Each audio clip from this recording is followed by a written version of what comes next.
Welcome, one and all, to the final episode of Marvel March. This has been a long month. It has. But, going back through when the MCU was good made me feel good. Consistently good. It's been such a roller coaster after this movie. Yeah, so you're not wrong, but we'll get to that. So, today we are talking about the end of the Infinity Saga, which is just Endgame, right? It ends with Endgame, right? It's called fucking Endgame. Why do they keep ending phases with BS irrelevant movies right after an Avengers movie? And it just hurts that this is one of the most fillery of movies. Followed by it follows up the culmination of the entire saga, and then there's oh yeah, Spider-Man's going to Europe, but we'll get to that. Far From Home should have definitely been the intro of Phase 4. I don't know why they put it at the end of Phase 3. It does not make sense. I think Black Widow should have been after Civil War, released after Civil War, then Far From Home should have been the first movie of Phase 4, but that's a story for another day. They wait to make Black Widow until it's not really relevant anymore. Anyway, let's talk about the movie with still the best trailer of all time. Okay, so first things first. This movie was originally announced as Avengers Infinity War Part 2. Before Infinity War even came out, they announced they were retitling it. So Avengers Infinity War Part 1 just became Avengers Infinity War. And when they released the trailer for this movie, YouTube, if you guys know anything about YouTube, which you probably do if you're listening to this, the title of whatever you're watching is, right there. Instead of saying Avengers Endgame trailer, I just said Avengers trailer. And I was like, wow. All right. So we're watching the trailer and you're like, are they going to reveal the title? Are they going to reveal the title? At the very end, Avengers Endgame. Which, the thing about that title too is, it really doesn't give away anything about the movie. Neither does the trailer. Every single trailer for this movie reveals literally nothing. No, but that title reveal trailer, still one of the best teaser trailer of all time. That and maybe the first Spider-Man movie teaser trailer. If you've seen that, you know what I'm talking about. I'm sure I have it. I just can't. It's not coming to mind. Anyway, point is, the marketing for this movie was nuts. There's a lot that's in the movie. And I want to say 90% of the movie is not in the trailers. No, it doesn't spoil anything. They even go out of their way to hide the fact that Natasha's hair grew. They filmed different versions of scenes so it would look like her hair was still the way it was at the end of Infinity War. You never really see Thanos in these trailers except for one. So you're really going into this movie thinking, okay, so they're going to get the stones and try and stop Thanos. That's the movie, right? Right? No! So, before we go into it, I normally don't talk about box office for these, but yeah. This was very briefly, the number one movie of all time. This movie, I think, had a $350 million opening weekend in the U.S.? It was huge. Still, no other movies even come close. And I don't know that any movie ever will, except maybe Secret Wars, but I doubt it. Yeah, we'll see. Because a lot of people have fallen off the series just because of how hard it's been to follow these past couple of years. I guess it's really going to depend on how well Doomsday does. Yeah. We'll see. I just really hope Doomsday doesn't ruin this movie. Yeah. So we got another dark opening. Poor Clint. Dude, the fact that it starts with Hawkeye and his family just snapping away. His entire family, not a single one of them left. This is what I'm talking about. The ratios are so off. His wife and all of his kids gone. You see that Tony Stark is with Nebula in space. Yeah, it's so fun. I didn't even think about the fact that they were the only two left on Titan, so that they'd be stuck together. Did not cross my mind before. So this is a thing that people criticized was, how did Captain Marvel know they were there? She was in the room with fucking Rocket. Rocket probably has GPS on that ship and was like, dude, hey, can you go get them? I can't get there. Yeah, he would definitely have a That's lead in. not far-fetched. Yeah, it's not. But But yeah, Carol did a thing. She saved them. so Carol's gonna take down Thanos, right? She's a big part of this movie. She's really not. No, but she's very important at one moment in that final battle, though. But honestly, like everyone thought she was gonna just be like the hero of this movie, and apparently Cloud's pissed off about that too. No, the Russos were very clear, like that's not going to happen. But no, she's not, and she's not the one who defeats Thanos. Nope. I'm gonna throw that out there right now. So Thanos is totally the main villain in this movie. He's totally not dead in the first 15 minutes of it, right? Yeah, dude, I did not expect that 5-year time skip. I didn't expect Thanos to get his head chopped off. Yeah, actually, if I'm not mistaken, before this movie, there was actually a rule about no decapitations. And I've heard that, but I never confirmed it. But if anyone's gonna get their head chopped off, it's Thanos, because Thanos used the Infinity Stones to destroy the Infinity Stones. He's very weak at this point. This is actually interesting because later on, the Ancient Ones talking about how the Infinity Stones create what you call the flow of time. It's like, so what happens when they're destroyed? Yeah. So I really think the reason they were able to even fight Thanos at this point is because he used the stones on himself twice. Yeah, he's messed up. Very weak. Because like in Infinity War, if all of them jumped him, he would have killed all of them or just beat them all down. Not here. I gotta say, the biggest tragedy in this movie, though, is that Cap shaved the beard. Dude, he looked beautiful with a beard. He got rid of it. Why did he do that? But then him and Tony finally get reunited. Oh, man. Dude, Tony Stark. But I'll get back to Tony Stark. So that 5-year time skip was not expected. No. So, but here's the thing. Actually, that time skip's like the main reason that the Agents of S.H.I.E.L.D. show just cannot be canon, because it does not at all, like, nothing with the time skip or the snap or any of that comes into play in the show. No, I've never watched that, but you've told me about that. Yeah. But Thanos is dead. 5 years. What's this movie about, Cody?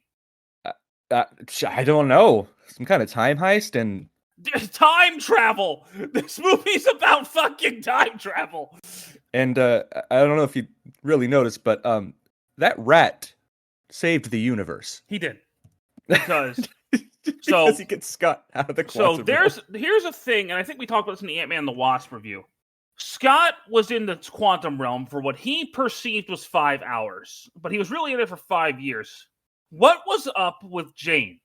Why did she age and Scott didn't? If time works differently in the quantum realm. Janet. So you did that again. Janet, thank you. You keep calling her Jane. Why did Janet age? Because if she was in there for 30 years. Because it's unpredictable. Scott says something along the lines of that. Like, you don't know what's going to happen down there. So catching up with all the characters. Bruce and the Hulk have, like, reconciled? Yeah, they're like one person, because he says, like, I'm wearing shirts now, which means the Hulk is perceiving that. So it's not just like Bruce replaced the Hulk. And there was a thing a lot of people wanted in this movie, which was a Hulk versus Thanos rematch. Hulk would have still lost. Why do you want that? He's even weaker now because he doesn't. He would have gotten his ass kicked. Yeah, not a chance. Thor is now a big fat alcoholic who looks like the Big Lebowski. Yeah, no, it's interesting because you see him. He's played off as a bit of a joke, but dude, he's not doing okay. Like the way he is messed up. The way he reacts to just hearing Thanos' name, like, he's not doing good. I mean, Rocket said it best. He feels like he failed, which of course he did, but there's a whole lot of that going on right now. Yeah. Rocket. I don't know if Rocket cracks a lot less jokes in here than normal, which is weird for him. He still says some funny stuff, but it's also meaningful at the same time. Now, like, I thought you were Build-A-Bear. Maybe I am. Now, there's something I want to point out about this movie that you might not expect going in. This is barely an action movie. Yeah, that's true. This is mostly a drama. But it also makes up for it because I'll mention it later. But sorry, you said the Lebowski thing with Thor, because somebody calls him Lebowski. Tony Stark. Yeah, okay. And I'm just like, I wonder what Obadiah Stane thinks about Big Lebowski. Oh, Just ew. That's because apparently that movie exists, so uh-huh. So was Obadiah Stane an actor? don't know, man. But yeah, so after that time skip, you got Tony's dream about having a kid named Morgan. That came true. And he lives on a lake house now, or in a lake house, Yep. because the Avengers are all like, we need to figure this time travel thing out. Now, I asked you this yesterday. Did Natasha, Cap, and Scott actually stay for lunch? I doubt it. All I'm saying is Tony offered them food. Yeah, I know, but they were trying to figure out time Tony travel. straight up is like, you know what? I have a daughter. I've moved on with my life. I don't want to revert things. Well, yeah, that's because you're talking about time travel after he's had a kid. And they're talking about going back to before she was born. He does not want to mess with that, which I get it. No, I don't blame him. But of course, it turns out that it doesn't matter because it wouldn't have messed anything up for him anyways. Well, because he figures out time travel because Tony Stark can apparently just do anything. As if he wasn't smart enough figuring out freaking time travel. Yeah. Like, there's always a debate between who's smarter between Tony Stark and Shuri. Did Shuri figure out fucking time travel? I don't think so. She's not. Man, I'm sorry. She's not as smart as Tony Stark. But then after figures it out, Pepper and him have that conversation about like she knows he can't just sit back and do nothing when he has the solution. All right, so let me make sure I got my team right for this movie. Oh my god. So it's Iron Man, Captain America, Hulk, Thor, Black Widow, Ronan, aka Hawkeye, Ant-Man, Rocket, War Machine, Nebula. Am I missing anybody? There were so many names I couldn't keep track of if anybody was left out. Point is, they have to go to different timelines to get the stones and then reverse what Thanos did. I don't think they expected to run into another Thanos. But Yeah. Dude, 2014 Thanos is a bit more intense than 2018 Thanos. So, despite Thanos being killed early on in the movie, Thanos is still the main villain of this movie. It's just a past Thanos. Because I don't think having the main villain or Saga dying at the beginning of the movie would be a satisfying ending for really anybody. No. And the Russos knew that. But I mean, it's actually interesting though, using him as a villain. Two major movies in a row because the other two before this didn't happen. But how do you up the stakes? You go back to a time when Thanos was more intense because in 2014 something happened in that 4-year gap where he just became a little less extreme. So we'll get to that when we talk about the final battle. But is Thanos so far the only villain to be the main villain of 2 Avengers movies? I think so. 2 Avengers movies, yes. Yes.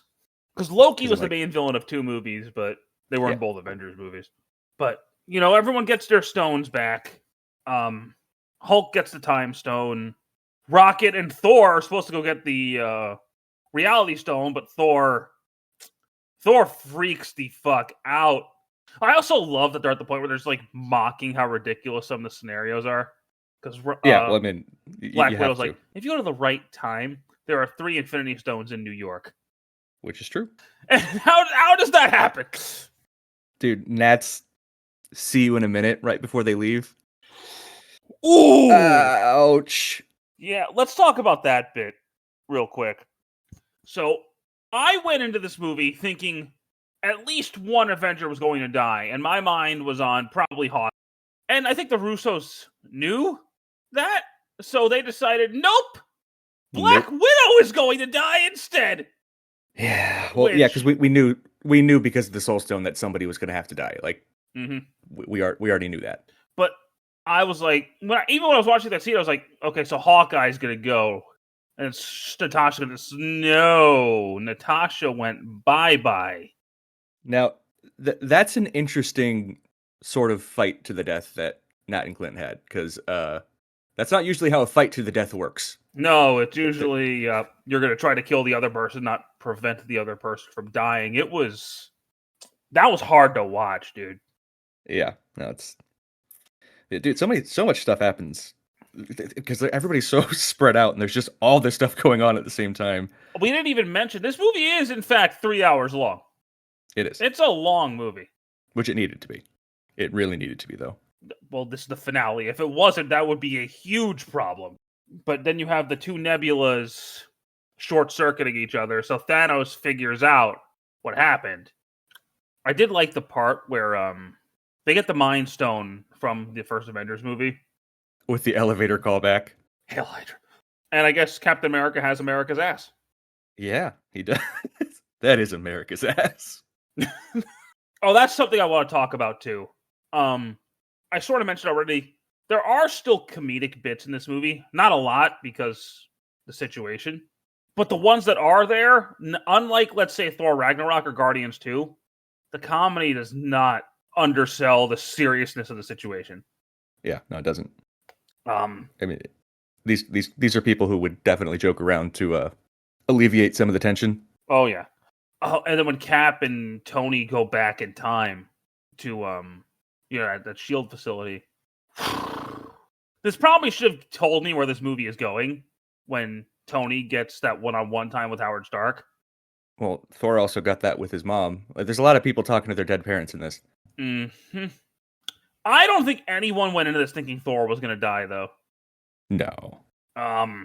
Dude, it was really what Tony needed because he never got that one-on-one time with his dad that he really wanted, but he finally got it, sort of. If it works, it works. And it shows you that Howard Stark actually really did care about Tony. Yeah, it's just weird that he never expressed it to him while he was alive. No, but in his own way, he really did care for Tony. So, and I think it was good for Tony to finally hear that. Oh, man. And then, they get all the stones, but Thanos found out, and he got some Pym particles. Which is interesting. If Nebula had not been sent back to that era, to 2014 specifically, that probably wouldn't have happened. Correct. Damn. Oh, and Loki stealing the Space Stone and escaping ends up being way important. Yeah, because that leads into the Loki show, which as soon as he grabbed the Tesseract to pour it away, I was like, okay, so that's the Loki show, right? Yeah, no, same. Because I think it had already been announced by that point. Yeah, it did. But just the level of importance that Loki ends up becoming is I'm very curious to see if they follow up on how that show ended. Bro, the amount of grief everybody had when Black Widow didn't come back. Yeah, you felt that. Everyone did, and dude, I gotta say this about the actors in this movie. They all fucking give it their all in this. It is insane. It probably helps that a number of them weren't sure if they were going to come back. Mm-hmm. So a lot of them this was their final time playing the character. Exactly. And they did a great job. They did. But after, they bring everybody back, and then Thanos just bombards that place. And everyone somehow survives that. Because, and I think this scene proves to me that if Thanos was prepared for Stormbreaker, it would not have beat him. Because the way he just pulverizes Cap, Iron Man, and Thor. The thing is, and it's shown very briefly in this, Thanos can use Stormbreaker. You have to remember, it's not like Mjolnir, which only a few people can use. You have to be worthy of it. No, anyone can grab Stormbreaker. Thanos straight up almost kills Thor with Stormbreaker. This is but dude, we talked about this in Infinity War. In Infinity War, Thanos is deliberately not trying to kill anybody. And here, he is trying to kill all of them. So even when Cap does, do the, oh shit, I have Mjolnir moment, which was badass. Dude, the cheers in the theater when he caught Mjolnir. Like that shot, they knew what they were doing. Oh, it's awesome. But Thanos turned it around almost instantly and then beat Cap's shield to pieces with just brute force. Yeah, what is that freaking sword made of? Is it Uru? I don't know if it was the sword or just Thanos' brute strength that broke it, but... And we can't not talk about the portal scene. We have to. Yeah, I mean, 11 years building up to that one scene where everyone comes together, or should I say, assembles. When he fucking said Avengers Assemble, nobody in the theater was quiet. I mean, how can you be at a moment like that?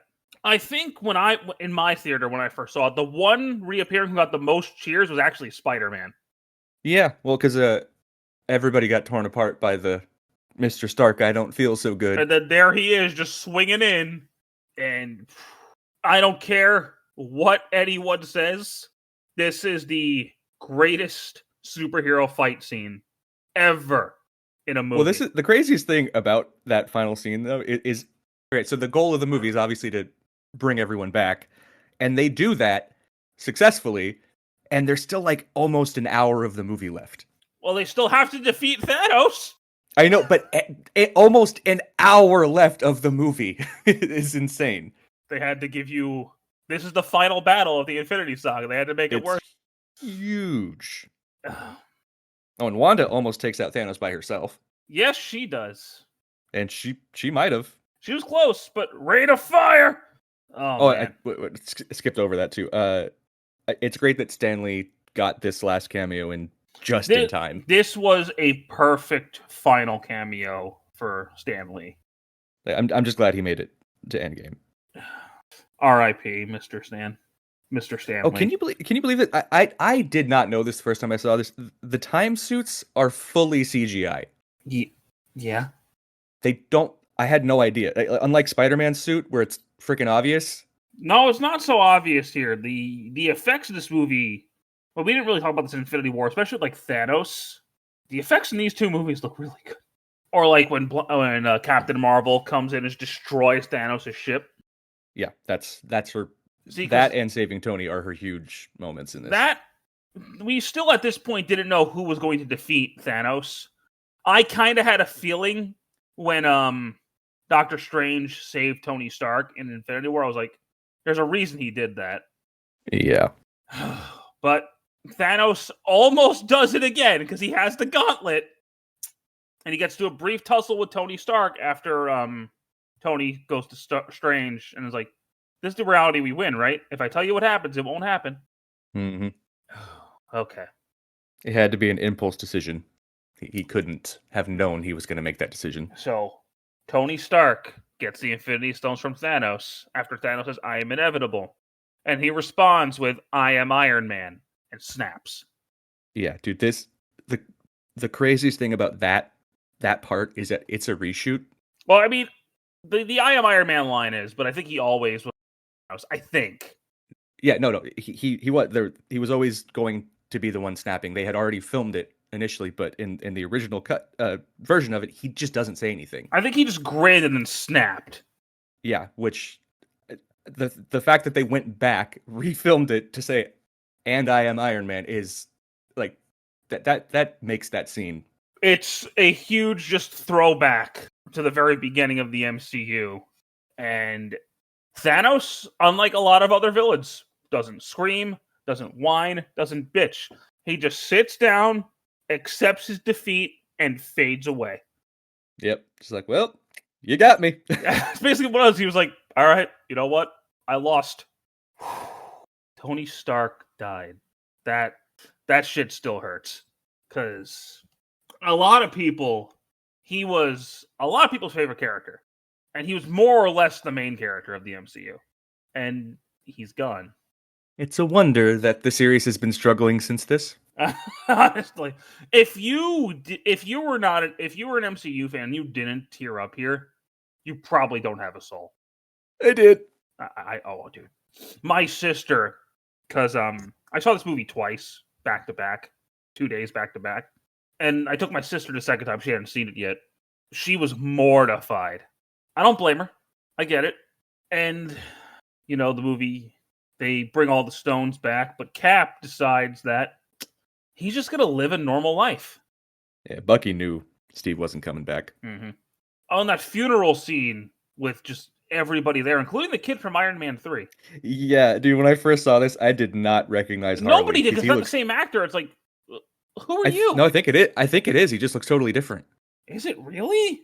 I think it is. I mean, I'll double check, but I'm pretty sure it's him. He just does not look the same. Like I didn't know who it was at first. Like, who's that kid? And I was like, oh my god. I mean, it makes sense that he's there. They bonded. No, it's really cool that they kept in touch after all that time. Dude, the amount of people they bring back for this movie, like the Alexander Pierce from Winter Soldier's in this. What's his name that blew up at the beginning of Civil War? He's back in this. Loki's back in this. Gamora's back, but it's the past Gamora. Yes, it is the same kid playing. That's crazy. Aunt May's in this for all of a second. Thunderbolt Ross is in this. I'm surprised Selvig wasn't in this movie. Yeah. Natalie Portman's in this. I don't know if it's actually her or if it's a scene from Dark World. I can't remember. It didn't look like any of the shots from Dark World. I guess it could have been unused footage, but yeah, I didn't know either because I don't remember that shot from Dark World. But maybe I'm misremembering Dark World. I don't know. But it is her either way. Yeah, they would have had to get permission, I think. Yes. But Thor goes away with the Guardians of the Galaxy after they have a cockfight about who's actually. Yeah. James Gunn had something to say about that at one point because he's like, I don't want to use Thor in Guardians 3. And they don't. And he also, I don't know if he had any say in the decision to kill off Gamora, which would have also pivoted whatever he had planned. Well, he wrote all the Guardians of the Galaxy dialogue for the Avengers movies. Yeah. So he probably did. He probably did sign off on that and then was like, we got to bring her. But Thanos had to get the stone, so. Yeah. And then Joe Biden gives Sam the shield. He really does look like Joe Biden. It's crazy. Was that Chris Evans? It was Chris Evans. I think it's that we were talking about how they did it to Peggy for Winter Soldier. I think it's the same thing. It looks like it's some blend of makeup and CGI to achieve that look. And the last shot in the movie is him and Peggy Carter getting that dance that they promised each other in the Captain America 1. And it's just beautiful. Yes, it is, but we cannot not talk about the time travel debate. All right, go ahead. You lead it. So the writers and directors massively disagree on what happened there. Yeah.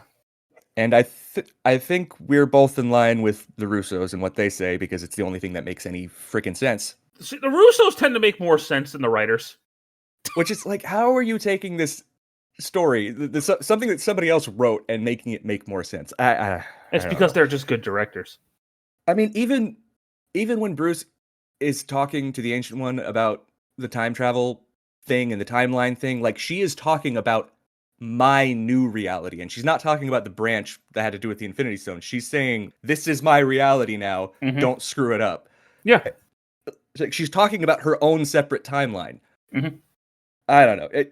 Anyway, so didn't even say that the writers think that Cap was in a time loop, that he just goes back in time on the sacred timeline and somehow didn't create a branch, which makes no sense. It didn't make any sense. And the Russos, of course, think that as soon as Cap goes back to live with Peggy, he's on a branch timeline because the movie literally says this is how time travel works.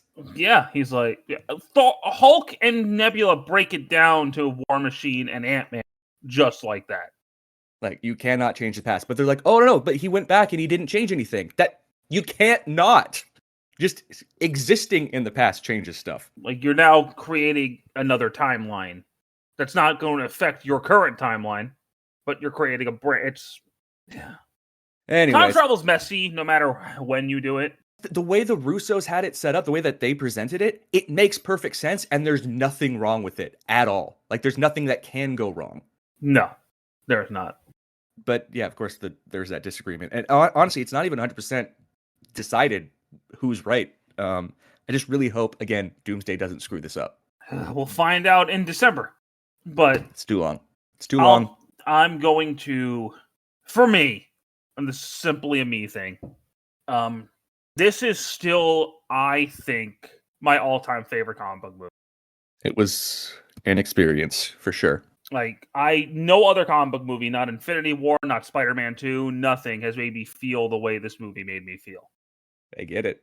The experience in the theater, too, really helped with that. The build-up to this was insane. It's so funny that when people in other countries see clips of how the theater was during this movie, they're like, God, that would be so awful. I'm like, are you kidding me? That's what made it so great. Like, when you have an entire theater that's just hyped about something, it really just helps the whole experience.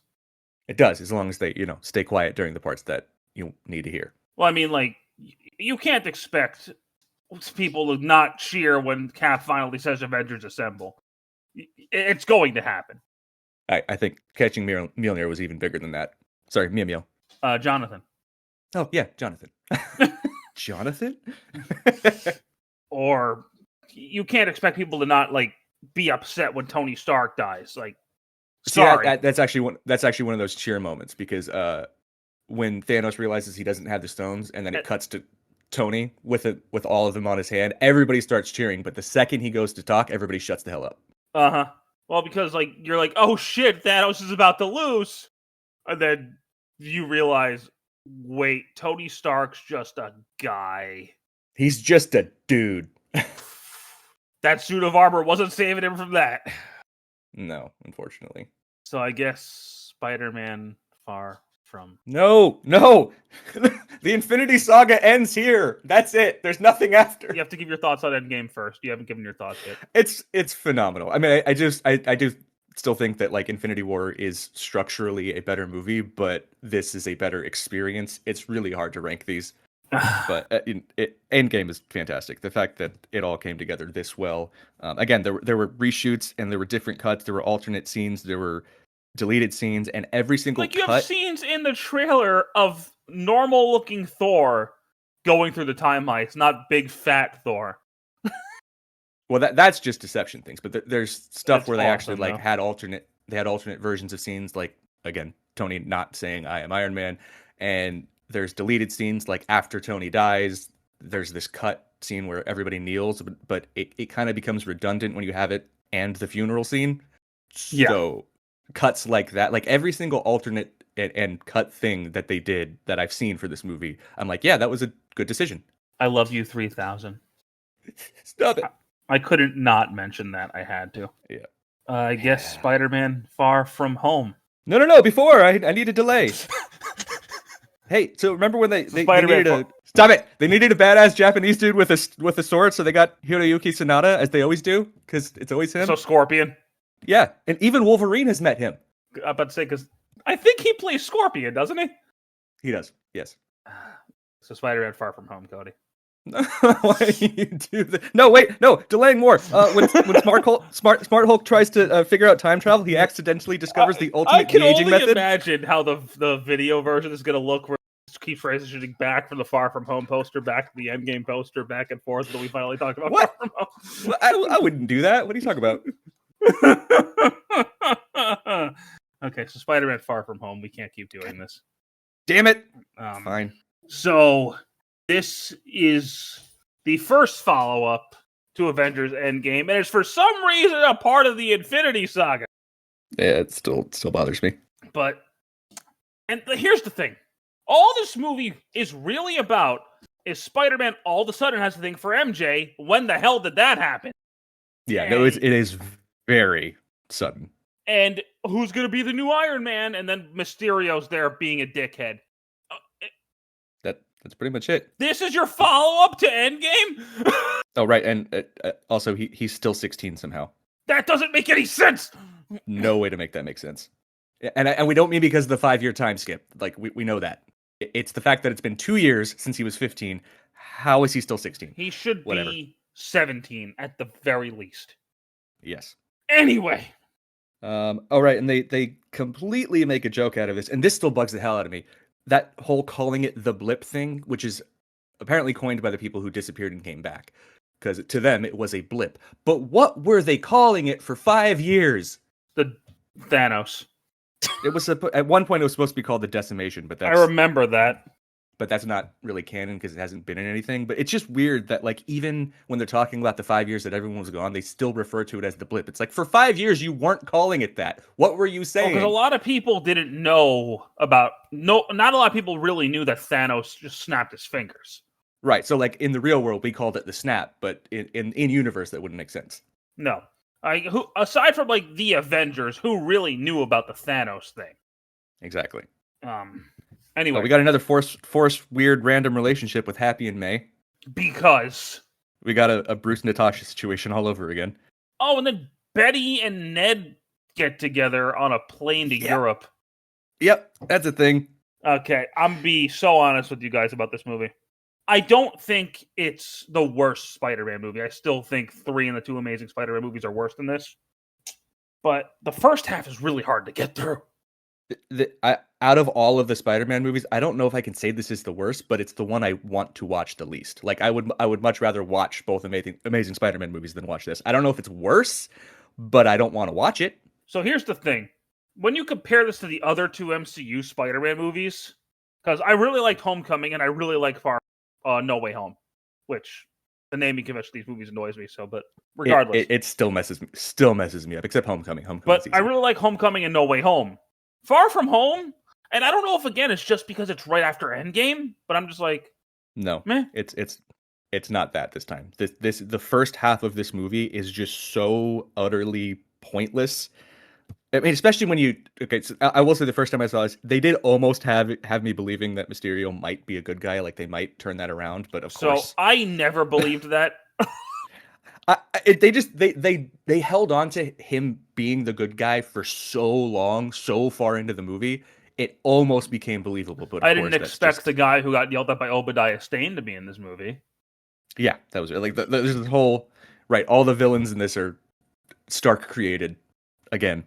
Like, can Peter just not deal with Tony Stark bullshit for once? That'd be great. And then there's that whole stupid non-love triangle with Brad, and he almost kills Brad. He punches Flash Thompson in the face. That was funny. That was actually funny. And the whole like night monkey get up. What the hell was that? Right, that whole scene. That's to make more toys and whatever. But just the night monkey name and I don't know. Oh, Nick Fury's in this movie.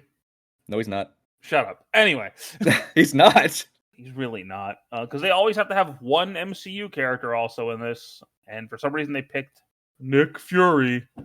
It's just like of all the people to have help Spider-Man, why him? Why not like Sam? I don't know. I don't know why it was Nick Fury. It's not. It's Talos, which they always say his name 2 different ways. I don't know which one it actually is. Why was that even? Why did they do that? I don't know, but there actually was one hint that it wasn't Fury, because when he's talking about Mr. Beck is from Earth, just not yours. He doesn't say ours. That's true.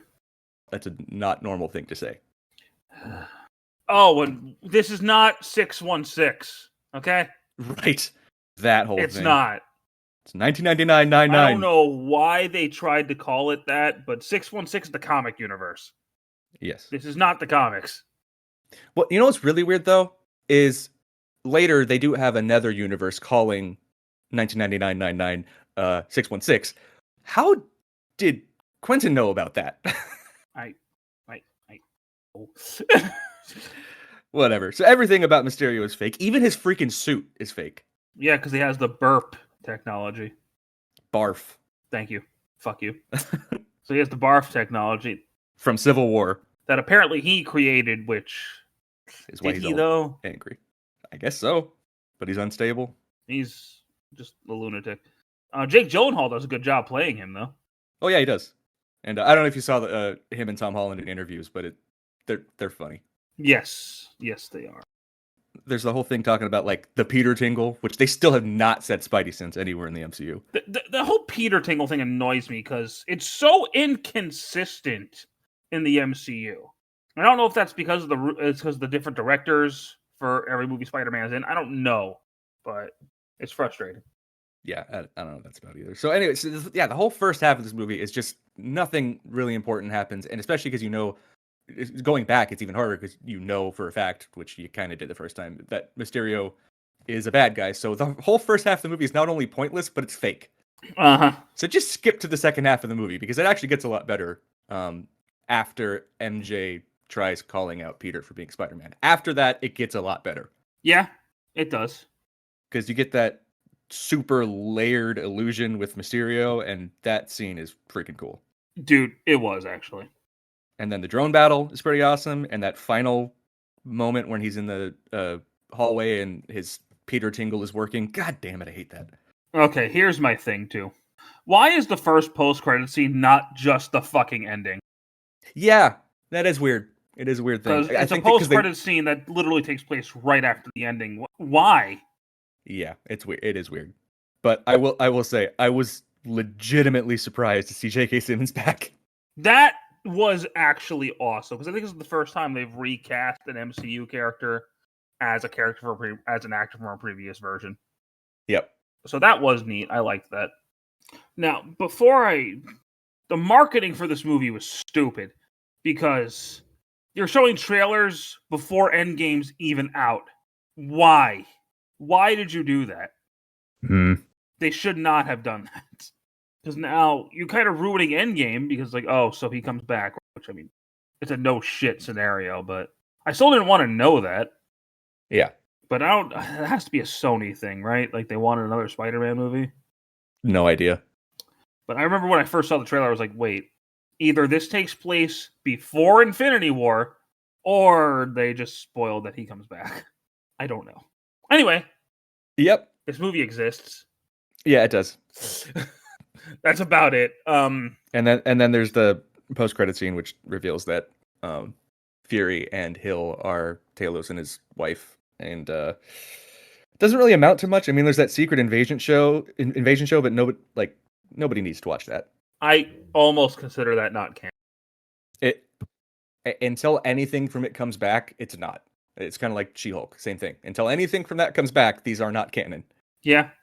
I do have to issue an apology though to Homecoming and the 8 years later thing because I was looking into more dates from this series recently, and it's been screwed up for a long time. Yes. So when does Iron Man take place? 2008.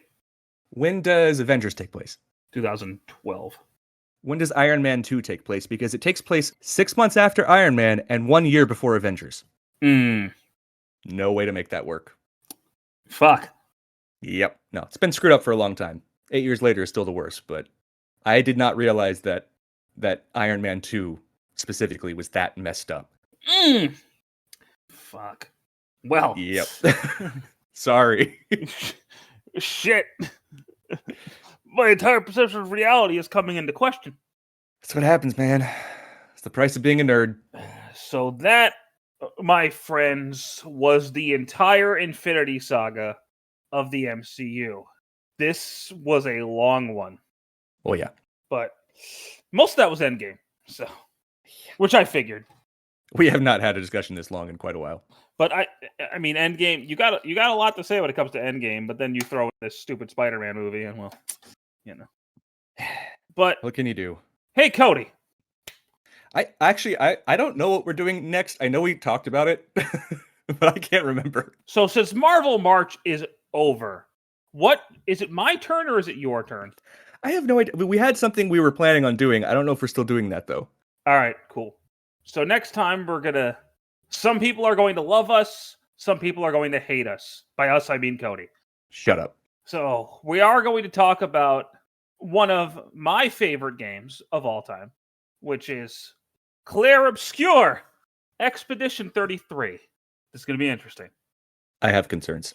But thank you guys so much for listening to all of Marvel March. But after today, we are going back to our normal every Monday schedule. So finally, I need the break. I'm exhausted. You're exhausted. Shut up. You just come here and talk. I have to work very early in the morning. You coming in here sometimes with no sleep. Usually on the Friday episodes. Whew. But, all right, guys. We've dragged this ending out long enough. But thank you for listening to this whole month. We do appreciate it, and we'll see you next time. Take care.